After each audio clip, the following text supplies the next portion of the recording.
toujours été très attachés à l'enfance par notre travail. Mais on s'est dit, pourquoi on ne devrait pas fouiller dans nos mémoires respectives à nous deux, créateurs, pour faire une série d'œuvres en lien avec, cette fois-ci, nos enfants, c'est nous. On s'inspire d'événements qui nous sont arrivés. On essaie aussi de se concentrer sur les moments de nos vies qui nous auraient menés à devenir des artistes aujourd'hui. On en était rendu là. On avait travaillé sur des écrits de 4 auteurs québécois. Et là, on a décidé que, enfin, on s'attaquait à notre enfance. Enfin, je mets ça en guillemets parce que c'est difficile.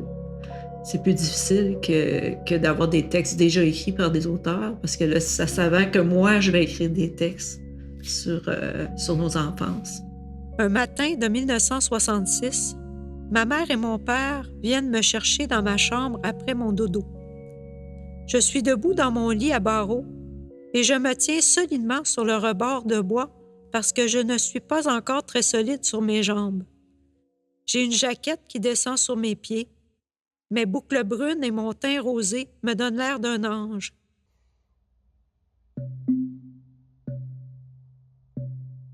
Comment tu penses qu'on pourrait installer ça pour que ça tienne bien, mais qu'on puisse le démonter? L'âne, finalement, là, il va tourner comme ça. On va le visser en tournant comme ça. Ah oui, OK. Puis là, quand il va arriver au bout, on va s'arranger pour qu'il y ait une position qui soit dynamique, intéressante. Comme ça ici, donc. Il regarde sur le mur derrière moi, puis il y a un barbeau. Puis il se demande bien qui a fait ça ou comment j'ai fait ça, si c'est moi. Et là, il me pose la question, Marianne, qui a fait ça sur le mur? Tu sais, est-ce que c'est toi? Tout. Puis là, moi, je réponds, je les regarde tous les deux, puis j'ai dit, le Tan. Et le Tan, c'était un petit âne que j'avais en toutou, là. Alors, pour moi, c'était un Tan.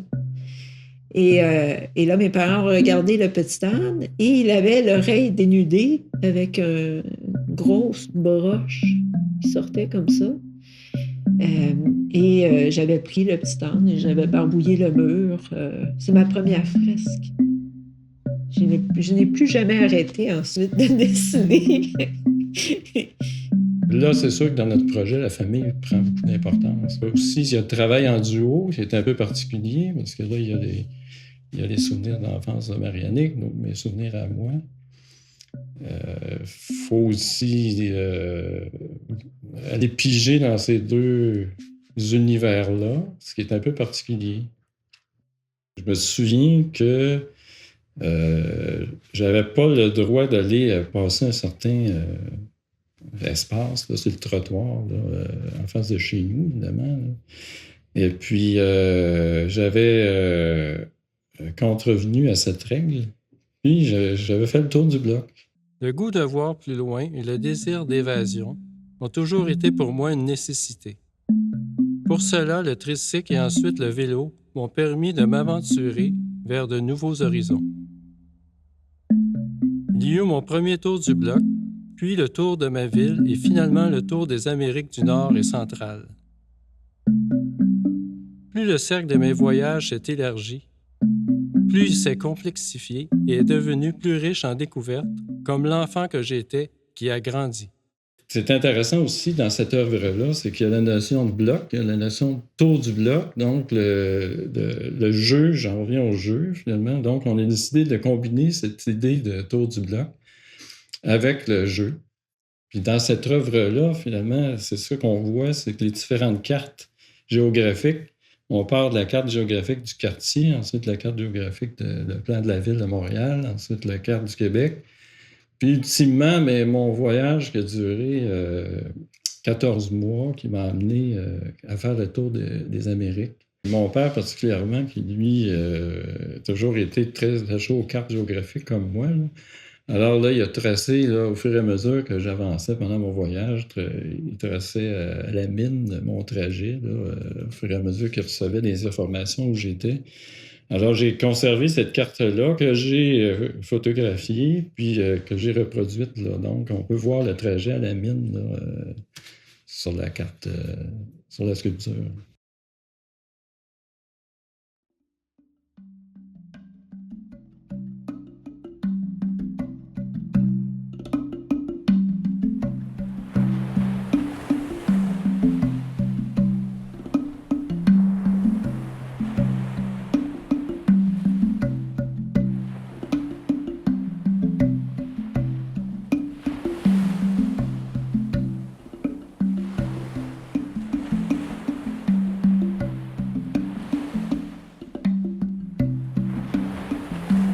Ayant vécu au Nouveau-Brunswick, j'ai vécu près de la mer. La mer a été vraiment importante pour moi parce qu'ensuite, on allait passer tous nos étés là-bas. Chaque été qui suivra, nous retournerons voir la mer et ses plages désertes qui nous offrent la liberté de nous baigner nus. Ce jour-là, je sais que ma mère est aux anges, couchée dans le sable chaud, à se faire bronzer pendant que mon père, ma petite amie et moi construisons une cabane. Toutes les sensations de plaisir sont réunies.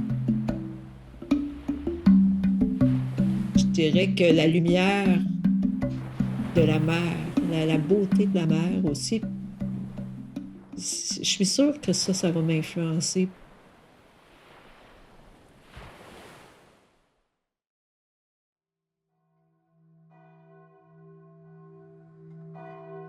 Lorsque je suis née, ma mère avait le devoir de me trouver une marraine et un parrain dignes de ce rang. Son choix aurait dû être facile puisqu'elle avait 2 frères et 4 sœurs. Seulement sur le lot, il y avait un curé et 3 religieuses. Son choix se porta alors sur son frère curé et l'une de ses sœurs religieuses. Impossible d'être à la fois marraine et religieuse, avait tranché la supérieure de cette dernière. Une religieuse ne transgresse pas les règles, sinon on lui montre la porte.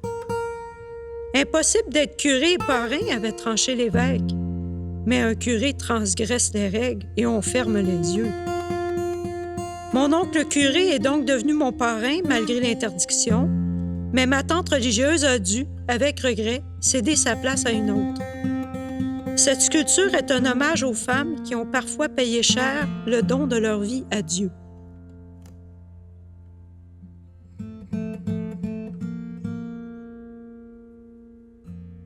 Donc, ma mère a choisi une voisine pour être ma marraine et elle a fait une excellente marraine. Ça a été un bon choix quand même.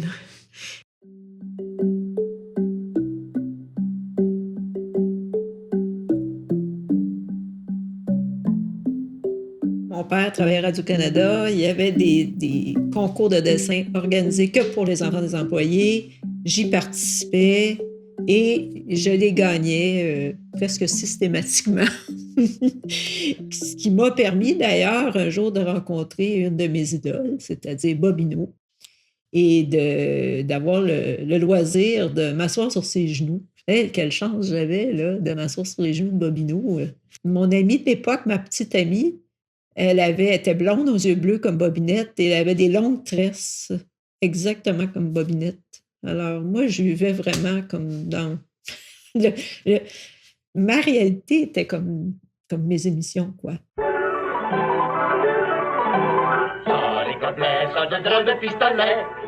Le seul des gobelets là, auquel je repense souvent, j'ai vraiment vécu quelque chose d'intense en écoutant ces émissions-là. Je me souviens d'arriver en courant d'école pour écouter mes émissions favorites, comme Fanfreluche, La souris verte et La riboule dingue, ça, Les gobelets, ça, c'était toutes des émissions que je dévorais parce que c'était un imaginaire éclaté, là. Ben, c'est vraiment un hommage à la télévision pour enfants à cette époque-là.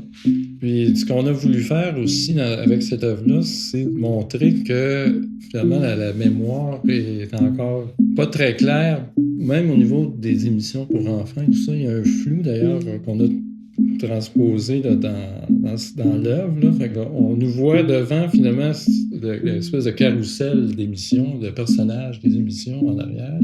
Mais tout ça est un peu flou, on ne distingue pas très bien les personnages, mais on les reconnaît. Selon l'angle en se promenant devant l'œuvre, là, on peut les voir plus clairement. Puis tout ça tourne, donc un mouvement aussi. Donc, tout ça n'est pas figé. Ça veut dire que la mémoire, c'est quelque chose qui évolue. Des fois, c'est plus clair, des fois, c'est plus flou. On joue avec cet aspect-là. Donc, on peut s'imaginer même que des personnages vivent en nous, parce que quand on les regarde, finalement, on les voit au travers de nous. Alors, c'est un peu ça, c'est qu'on vit avec tout ce carrousel de personnages qui ont influencé notre imaginaire d'enfant. J'aimerais que les gens qui ont écouté les mêmes émissions de télé que moi soient heureux de voir ce que j'ai fait, l'hommage à ces artistes-là.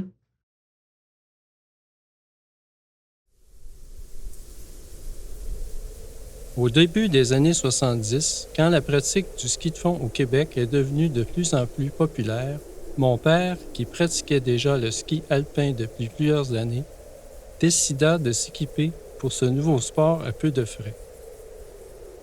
Il prit ses skis alpins en bois et trancha à la scie ronde 2 bandes de chaque côté pour éliminer les quarts de métal et de ce fait, les amincir. Je le soupçonne de ne pas avoir agi de cette façon uniquement par souci d'économie, mais aussi pour le plaisir de faire les choses à sa façon, avec son système D qui le caractérisait et dont il était si fier. Toujours avec son sens du bricolage bien à lui, il avait aussi aménagé dans notre sous-sol un laboratoire de développement de photos avec des murs amovibles que l'on pouvait démonter et ranger selon nos besoins. C'est dans cet espace improvisé que j'ai fait l'apprentissage du développement de la photo en noir et blanc et que j'ai développé les photos que j'ai intégrées à ce tableau. Cette œuvre a été réalisée peu après le décès de mon père Marcel. Elle aurait très bien pu aussi s'appeler « Hommage à mon père ».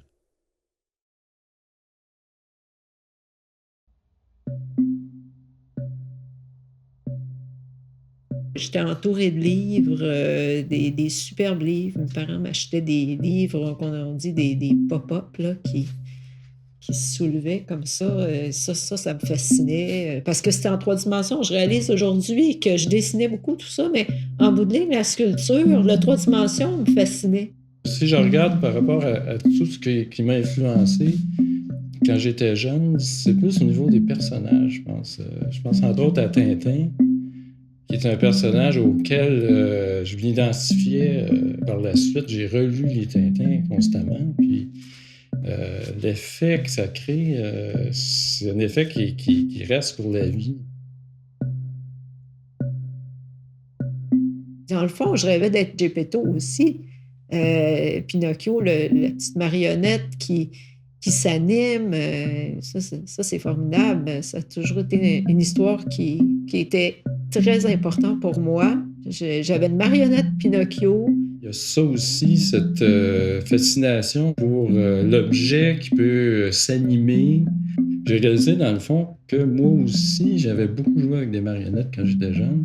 J'avais reçu des marionnettes à fil, justement, de la même collection que celle que Mariannick avait reçue aussi quand elle était jeune. Depuis que je l'ai connue à l'université, ça c'est revenu souvent, cet amour, cette passion pour les marionnettes. Surtout les marionnettes à fil, c'était bien important. J'en avais plusieurs. C'est toujours ça que je demande à Noël ou à mon anniversaire. Alors, j'en avais d'accrocher dans ma chambre. Et le rêve que j'avais, au fond, à cette époque-là, c'était de fabriquer des marionnettes. Alors, c'est sûr que quand je suis rentrée au cégep, j'ai commencé à faire des marionnettes. Parce que là, j'avais les outils qu'il me fallait pour les faire. Marie-Annick Viatour, elle exerce un métier quand même assez rare. Elle est artisan marionnettiste. Bonsoir. Bonsoir. La marotte, ça part du sceptre du fou du roi, là. Avec, d'ailleurs, j'en ai une, mais... Et on tire dessus. On tire dessus. Elle disparaît. Oui, elle disparaît. Alors, c'est très simple, hein, comme marionnette. Je suis toujours restée habitée par ça. J'adore faire des personnages. Et il y en a beaucoup qui sont articulés. Et c'est sûr qu'on travaille à 2 sur les personnages. Gaëtan les dégrossit. Et comme lui, il travaille au tour à bois, parfois, il fait des membres, justement. Moi, je vais faire les têtes. Comme quand j'étais petite, je vais sculpter les visages et tout ça. Puis Gaëtan, lui, il va faire les bras. On est devenus, Gaëtan et moi, des Geppetto. Donc, tu Tout ce qu'on va voir, c'est l'oreille pliée. L'autre oreille aussi qui ne sera pas On pliée. voit un petit bout de la tige, par exemple. Oui, bien c'est ça. On va voir un bout de la tige pour qu'on comprenne que finalement, la broche est responsable des traits Du barbeau. du barbeau qui va être ici. Là, puis c'est tout ce qu'on va voir, là, c'est le barbeau. Là. Le reste, ça va être peint. Ce qui est intéressant, c'est par rapport à Marie-Annick, c'est deux enfances très différentes. Elle savait très bien ce qu'elle voulait faire plus tard, et puis moi, je ne le savais pas du tout. Mais moi, c'est drôle parce que je me suis jamais vraiment posé la question, parce que comme j'ai commencé très petite à participer à des concours de dessin, je les gagnais, j'ai même gagné un concours de dessin dans le monde à un moment donné, organisé par l'UNICEF, et puis que finalement, j'avais beaucoup d'attention par rapport à ça aussi, puis ça a fait que mes parents, ils se sont jamais dit, elle va faire autre chose dans la vie, là. Finalement, ce fameux dessin que j'ai gagné, dont le thème était l'arbre de vie, ben, il s'est retrouvé sur un timbre de l'année internationale de l'enfant. C'est clair, moi j'ai une vocation tardive, alors je me suis jamais vu comme artiste quand j'étais jeune. Fait que là, je m'étais dit, bon, ben, peut-être qu'architecte, ça m'irait bien, parce qu'il y avait quand même une certaine habileté au niveau du dessin. On a retrouvé un dessin de Gaétan qu'il avait fait à l'âge de 5 ans et un dessin que j'avais fait au même âge. On a trouvé ça amusant de les regarder côte à côte parce que le mien est très éclaté, coloré, il est un peu fou. En 1970, j'ai 5 ans et je vis à Moncton. Ce dessin, j'en suis presque certaine, a été fait à la maternelle. On a dû me tendre ce carton et un petit paquet de crayons de cire pour m'occuper. C'est l'âge où l'on dessine sur commande et où notre imaginaire ne demande qu'à sortir de notre tête. Je suis certaine que je me suis exécutée sans résistance, heureuse que l'on me permette enfin de m'évader dans mon monde à moi.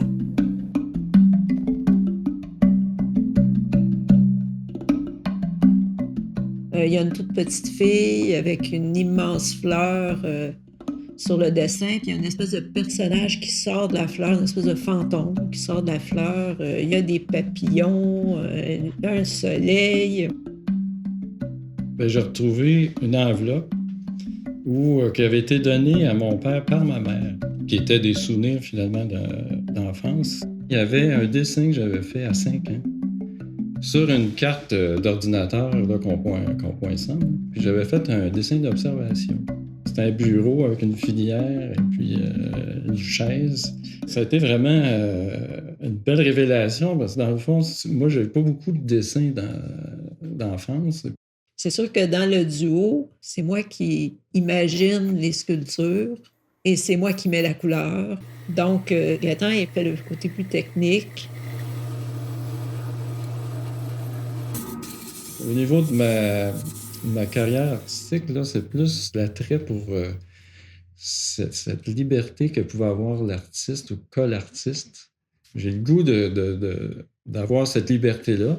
Bon, avec les talents que j'ai au niveau manuel, au niveau du travail avec les mains, que je l'ai. Fait que je me dis, bon, ben, c'est là que je vais l'avoir, la liberté. Là. C'est à ce niveau-là. Chaque année, plusieurs semaines avant les vacances d'été, mon père prépare notre voyage en famille. Il sort ses 4 routières et se met à faire des plans. Lieux que nous allons visiter, camping où nous allons coucher, endroits où nous allons manger. L'improvisation n'a pas sa place. Il est analyste de métier et cela paraît dans le planning. Moi, je le regarde faire et j'adore ça, surtout quand il s'agit de choisir les trajets. Mais chaque matin d'un nouveau départ, après qu'il ait enfin mis la clé dans le démarreur, probablement certain qu'il a pensé à tout, il lance cette phrase « Ce qu'on a oublié, on l'achète ». Là, ça devient concret, je suis fébrile. À nous, les États et ces autoroutes interminables bordées de motels avec des affiches colorées et lumineuses, comme celle des Howard Johnson.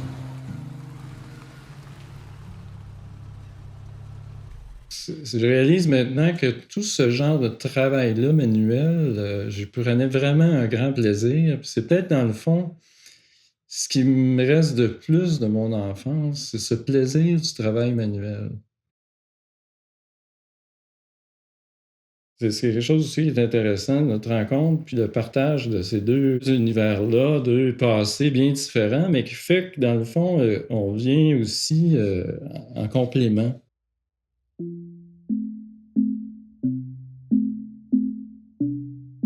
Claude Lafortune avait la galanterie d'un chevalier. Grâce à sa monture, il fonçait constamment vers de nouveaux défis.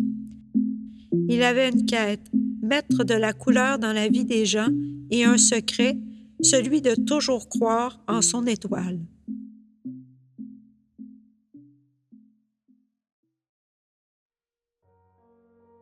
Nous naissons avec les portes de notre mémoire toutes grandes ouvertes. S'accumulent et s'impriment alors des expériences qui forment notre personnalité propre. Nos deux mères sont décédées et nos deux pères ont des problèmes cognitifs, ce qui fait qu'on ne peut pas tellement leur demander des renseignements sur nos enfances. C'est un élément ça, qui nous a poussés à faire ce travail-là. La notion de mémoire, c'est le cœur de notre travail. Il y a certaines portes qui représentent plus l'enfance, puis d'autres plus les milieux de la vie, l'adolescence, la vieillesse. Moi, je vois ça comme un peu un cerveau avec des portes qui s'ouvrent et qui se referment et qui, à un moment donné, une fois qu'elle est fermée, on a perdu la clé. On ne peut plus l'ouvrir. C'est une partie de notre mémoire qui est disparue.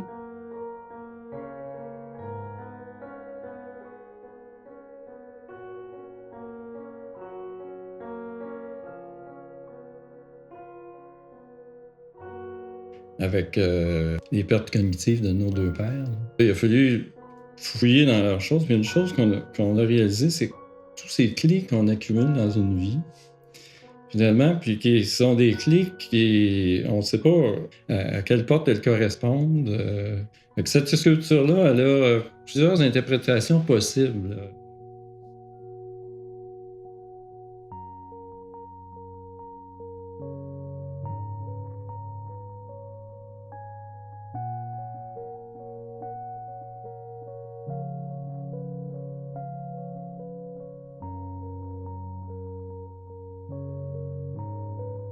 J'ai le goût que ça reste joyeux, que ça reste agréable ça évoque des beaux souvenirs aux gens. J'ai le goût que nos expositions, ça reste quelque chose, une belle expérience à vivre.